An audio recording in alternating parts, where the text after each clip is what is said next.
Dobrý deň, predstavujem vám hru Memories in Pieces. Ide o 3D skákačku v otvorenom svete, kde vás prevádza duch, ktorého vidíte napravo v podobe horiacej gule a umožňuje vám používať aj niekoľko schopností. Cieľom hry je nájsť všetky jeho spomienky, ktoré sú roztrúsené po mape.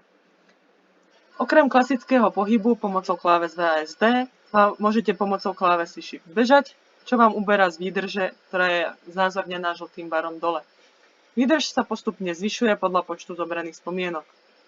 Prvou abilitou, ktorú môžete používať, je útok, alebo teda attack, ktorou zničíte prekážku pred vami, alebo sa dá použiť aj na strom, kedy strom zhodíte a môžete po jeho kmeni prejsť. Ďalšou schopnosťou je Cat Jump. Keď túto abilitu aktivujete, váš skok sa drasticky predĺží, ale nedokážete ho kontrolovať. Čiže v momente, keď letíte, už nemôžete zabočiť, ako je to pri normálnom skoku. Táto abilita funguje tak, že ju viete zapnúť a keď znovu na ňu kliknete, tak vypnúť, vďaka čomu môžete skočiť aj viackrát. Čiže keď abilitu zapnem, tak pri aktuálnej veľkosti stamy môžem dvakrát skočiť. Abilita sa pritom sama vypne, keď skončí výdrž. Ďalšou abilitou je Rewind, čo je vrátenie v čase, čiže v momente, keď vidím, že by som asi spadla, stlačím klávesu R a vrátim sa na miesto, kde som túto abilitu aktivovala. Môžeme ju teda použiť, keď si nie sme istí, či prejdeme cez nejakú danú pasáž. A ak sa nám túto pasáž podarí prejsť, tak abilitu len vypneme, aby sme šetrili výdrž. Dostali sme sa teda k spomienke, ktorá je znázornená ako takýto modrý kryštál.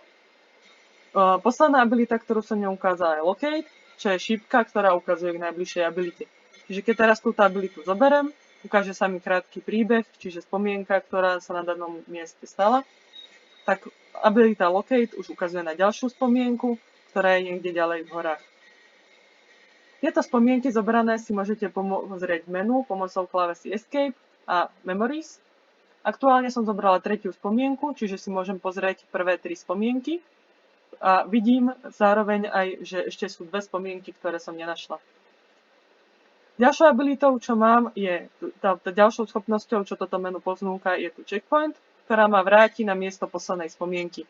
Na rozdiel od používania klávesy Save, ktorú si môžete uložiť v hru, kedy chcete, tu Checkpoint slúži na prípady, keby ste náhodou uložili hru na nejakom mieste, z ktorého sa neviete dostať, alebo len neviete, kde na mape to je, tak tu Checkpoint vám túto situáciu vyrieši.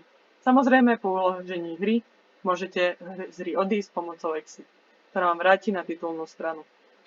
Ďakujem za pozornosť.